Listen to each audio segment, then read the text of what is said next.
പ്രിയപ്പെട്ടവരെ, നോമ്പിൻ്റെ ഞായറാഴ്ചകളുടെ പേരുകളാണ് അതാത് ആഴ്ചകൾക്ക് പിതാക്കന്മാർ ക്രമീകരിച്ചിരിക്കുന്നത്. ഉദാഹരണമായി കൊത്തിനെ ഞായറാഴ്ച തുടർന്നുള്ള തിങ്കൾ ചൊവ്വ ബുധൻ ദിവസങ്ങൾക്ക് ആ ആഴ്ചയ്ക്ക് കൊത്തിനെ ആഴ്ചയെന്നും, ഗർഭോ ആഴ്ച രണ്ടാമത്തെ ഞായറാഴ്ച ആ ആഴ്ചയ്ക്ക് ഗർഭോ ആഴ്ചയെന്നും അങ്ങനെയാണ് പിതാക്കന്മാർ ക്രമീകരണം നൽകിയിരിക്കുന്നത്. അങ്ങനെയെങ്കിൽ നോമ്പിൻ്റെ 6-ാം ഞായറാഴ്ച സമയോ ഞായറാഴ്ചയാണ്. തുടർന്ന് വരുന്നുള്ള തിങ്കൾ ചൊവ്വ ദിവസങ്ങൾക്ക് സമയോ ആഴ്ച എന്നാണ് പറയേണ്ടത്. പക്ഷേ പിതാക്കന്മാർ സദറാ പുസ്തകത്തിൽ ക്രമീകരിച്ചിരിക്കുന്നത് ഓശാന ആഴ്ച തിങ്കൾ എന്ന് പറഞ്ഞുകൊണ്ടാണ്.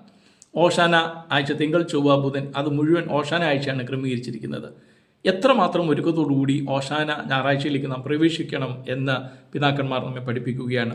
പ്രത്യേകിച്ച് സ്വർഗത്തിൽ നിന്നുള്ള രണ്ടാമത്തെ എഴുന്നള്ളത്തിൽ ഞങ്ങൾ ആന്തരിക ഊഷാനകളോടുകൂടെ മഹത്വത്തിൻ്റെ കൊമ്പുകളെ വഹിച്ചു നിന്റെ എതിരേൽപ്പിന് പുറപ്പെടുവാൻ ഞങ്ങളെ യോഗ്യരാക്കണം എന്ന് പിതാക്കന്മാർ ഓർമ്മിപ്പിക്കുകയാണ്.